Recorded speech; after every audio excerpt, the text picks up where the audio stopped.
जरा ये मिठाई डिस्ट्रीब्यूट कर देना। अरे वो लोग तो आपस में आर्ग्यू कर रहे हैं, मैं उसे कैसे फेस करूं। जरा ये कैच करना।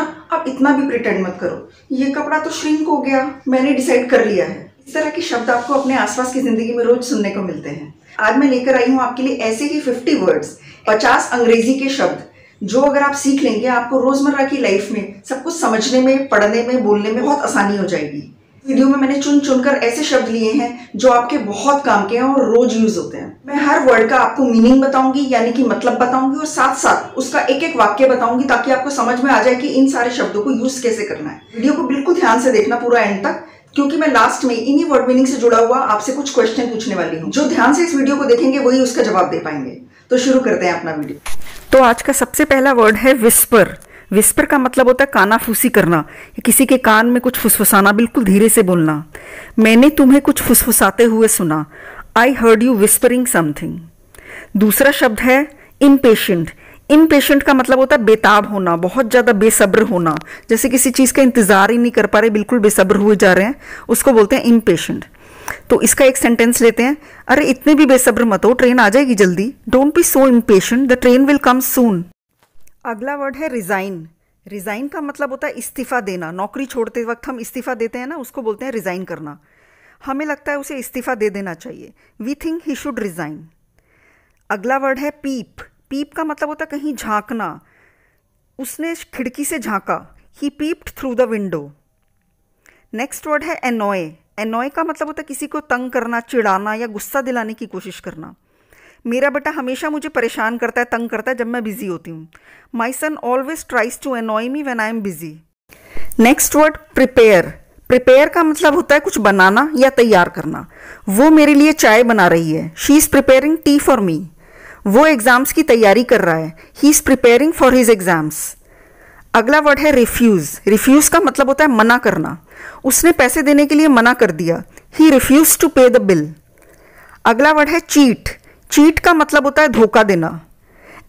एग्जाम्स में चीट मत करना। Don't cheat in the exam. अगला वर्ड है नेग्लेक्ट। नेग्लेक्ट का मतलब होता है उपेक्षा करना, नज़रअंदाज करना या किसी चीज़ पर ठीक से ध्यान ना देना। अपनी हेल्थ को नज़रअंदाज मत करो। Don't neglect your health. अपनी पढ़ाई की उपेक्षा मत करो। Don't neglect your studies. अगला वर्ड है इस्टेब्लिश। इस्टेब्लिश का मतलब होता है किसी चीज़ को जमाना, स्थापित करना। ये कॉलेज 2015 में स्थापित हुआ था। This college was established in 2015। Teacher को अपने बच्चों के लिए, स्टूडेंट्स के लिए कुछ रूल्स बनाने चाहिए। The teacher should establish some rules for the students. अगला वर्ड है खोदना, और इसकी इंग्लिश होती है डिग। डिग का मतलब होता है खोदना। वो लोग एक गड्ढा खोद रहे हैं। They are digging a hole. अगला वर्ड है स्कोल्ड। स्कोल्ड का मतलब होता है डांटना। मेरे स्कूल टीचर ने मुझे कल डांटा। My school teacher scolded me yesterday. हमें बच्चों को नहीं डांटना चाहिए। We should never scold children. अगला वर्ड है प्रिटेंड। प्रिटेंड का मतलब होता है ढोंग करना या दिखावा करना, जैसे आप नहीं हो वैसा दिखने की कोशिश करना। चलो दिखावा करते हैं कि कुछ नहीं हुआ। Let's pretend that nothing happened. अगला वर्ड है ब्लूम। ब्लूम का मतलब होता है खिलना। बसंत में कितने सारे सुंदर फूल खिलते हैं। So many beautiful flowers Bloom during spring. अगला वर्ड है सफ़र। सफ़र का मतलब होता है बहुत कष्ट उठाना या परेशानी उठाना, परेशानी से गुजरना। वो बुखार से गुजर रहा है या उसे बुखार है। He is suffering from fever. Company को बहुत सारे लॉसेज हो रहे हैं, नुकसान हो रहे हैं। The company is suffering big losses. Next है टीज। टीज का मतलब होता है चिढ़ाना या तंग करना। नए स्टूडेंट को तंग मत करो। Don't tease the new student. Next defeat. Defeat का मतलब होता है हरा देना या हार। अपने दुश्मनों को हराने के लिए तैयार हो जाओ। Be ready to defeat your enemies. तुमने मुझे हरा दिया। You have defeated me. Next find out. Find out का मतलब होता है पता लगाना। चलो सच का पता लगाते हैं। Let's find out the truth. पता करने की कोशिश करो कि क्या हुआ। Try to find out what happened. Next फेंट।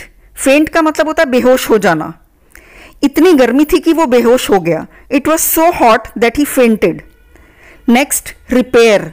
रिपेयर का मतलब होता है किसी चीज़ को ठीक करना या उसकी मरम्मत करना। ये टूटी हुई कुर्सी ठीक नहीं हो सकती। This broken chair can't be repaired. Next swell. Swell का मतलब होता है सूज जाना या फूल जाना। उसके मसूड़े फूल गए हैं, his gums are swollen. Manoj का पैर मुड़ गया और सूज गया, Manoj twisted his ankle and it swelled up. Next है श्रिंक। श्रिंक का मतलब होता है सिकुड़ना, किसी चीज का सिकुड़ना या छोटा हो जाना। ऊनी कपड़ों को गर्म पानी में धोया जाए तो वो सिकुड़ जाते हैं। Woollen clothes shrink if you wash them in hot water. Next word है हर्ट। हर्ट का मतलब होता है चोट लगना, दुख होना या आहत हो जाना। जब वो गिरा तो उसके घुटने में चोट लग गई। He hurt his knee when he fell. तुमने मेरी भावनाओं को ठेस पहुंचाई है, you hurt my feelings. Next word है नील। नील का मतलब होता है घुटने टेकना। कुछ लोग घुटने टेक कर पूजा करते हैं। Some people kneel down to pray. Knit का मतलब होता है बुनना या बुनाई करना, स्वेटर वगैरह बनाना। आप क्या बुन रहे हो? What are you knitting? उसको बुनाई करना पसंद है, she likes to knit. Next है प्रूव। प्रूव का मतलब होता है साबित करना, मुझे साबित करके दिखाओ, prove it to me. Next word है सीक। सीक का मतलब होता है ढूंढना या मांगना। वो हमेशा दूसरों का ध्यान अपनी तरफ खींचने की कोशिश करता रहता है, he is always seeking attention.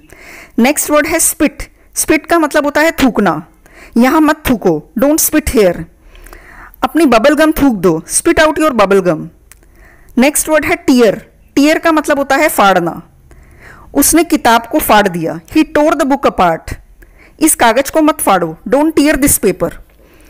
Next word है अपसेट। अपसेट का मतलब होता है परेशान, अपने आप को इस बारे में सोचकर परेशान मत करो, don't upset yourself over it. मेरी मम्मी परेशान हो जाती है जब मैं घर देर से आती हूँ, my mother gets upset when I come home late. Next word है बोरो। बोरो का मतलब होता है उधार लेना। क्या मैं आपका पेन उधार ले सकता हूँ? Can I borrow your pen? हमारे पड़ोसी अक्सर चीजें हमसे उधार लेते रहते हैं। Our neighbours often borrow things from us. अगला वर्ड है फास्ट। फास्ट का मतलब होता है तेज, वो बहुत तेजी से सीखता है, ही लर्न्स थिंग्स फास्ट। ये एक्सप्रेस ट्रेन बहुत तेज है, this express train is very fast.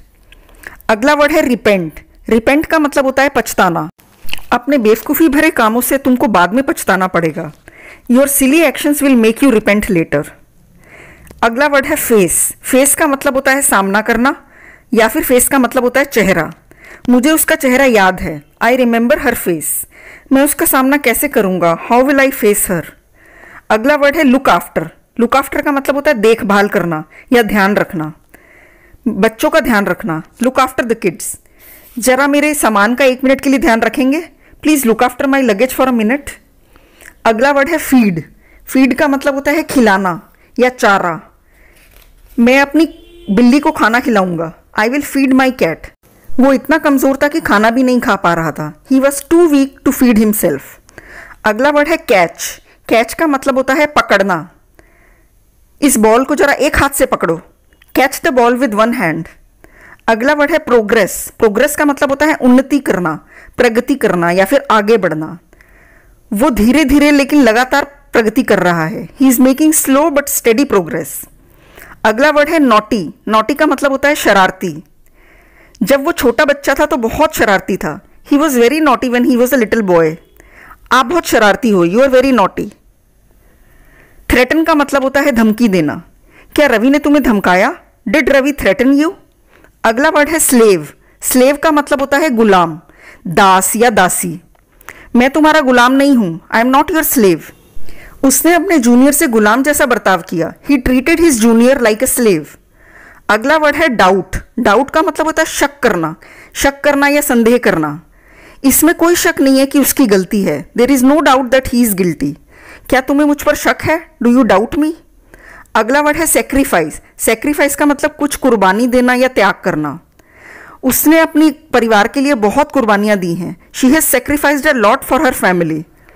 हमें कभी कभी कुर्बानी देनी पड़ती है, we need to make sacrifices sometimes. Demand. Demand का मतलब होता है मांग करना। आजकल कोल्ड ड्रिंक्स की बहुत मांग है, cold drinks are in huge demand nowadays. तुम बहुत ज़्यादा पैसे मांग रहे हो, you are demanding too much money. अगला वर्ड है डिसाइड। डिसाइड का मतलब होता है फैसला करना या निर्णय करना। उसने नौकरी छोड़ने का फैसला कर लिया, he decided to quit the job. मैंने मुंबई जाने का फैसला कर लिया, I decided to go to Mumbai. अगला शब्द है आर्ग्यू। आर्ग्यू का मतलब होता है बहस करना। बहस करना बंद करो, स्टॉप आर्ग्यूइंग। मेरे पास तुम्हारे साथ बहस करने का वक्त नहीं है, I don't have time to argue with you. अगला वर्ड है डिस्ट्रीब्यूट। डिस्ट्रीब्यूट का मतलब होता है बांटना। जरा ये आंसर शीट्स को बांट देना। Please distribute the answer sheets. किताबें फ्री में बांटी जाएंगी। The books will be distributed free of cost. अगला वर्ड है ग्रो। ग्रो का मतलब होता है बड़ा होना, बढ़ना या कुछ उगाना, जैसे सब्जियां वगैरह उगाते हैं। वो बूढ़ा हो गया, ही ग्रीव ओल्ड। हम चावल उगाते हैं, वी ग्रो राइस। अगला वर्ड है एनकरेज। एनकरेज का मतलब होता है किसी का हौसला बढ़ाना, उसको प्रोत्साहित करना। मेरे माँ बाप ने मुझे पढ़ने के लिए प्रोत्साहित किया। My parents encouraged me to study. मैं हमेशा लोगों को इंग्लिश बोलने के लिए प्रोत्साहित करती हूँ। I always encourage people to speak English. और हमारा लास्ट वर्ड है अरेस्ट। अरेस्ट का मतलब होता है गिरफ्तार करना। मेरे दोस्त को कल रात को गिरफ्तार कर लिया गया। My friend was arrested last night. मुझे गिरफ्तार कर लिया गया। I got arrested. तो हो गए ना आपको सारे वर्ड्स क्लियर। मैंने बोला था कि आपको इन्हीं 50 वर्ड्स में से मैं होमवर्क देने वाली हूँ। तो आपका होमवर्क है, वीडियो में ही बताए हुए 2 वर्ड्स हैं। एक है टीयर, टीयर का मीनिंग और एक सेंटेंस आपको कमेंट सेक्शन में लिखना है। और दूसरा वर्ड है बोरो, बोरो का भी मीनिंग और सेंटेंस। इन दोनों वर्ड्स के मीनिंग और सेंटेंस को आप कमेंट सेक्शन में लिखिए और मैं आपको चेक करके बताऊंगी कि वो सही है या नहीं। ओके गाइस, मिलती हूँ आपसे एक और हेल्पफुल वीडियो में। वीडियो पसंद आया तो लाइक, शेयर और सब्सक्राइब जरूर कीजिएगा।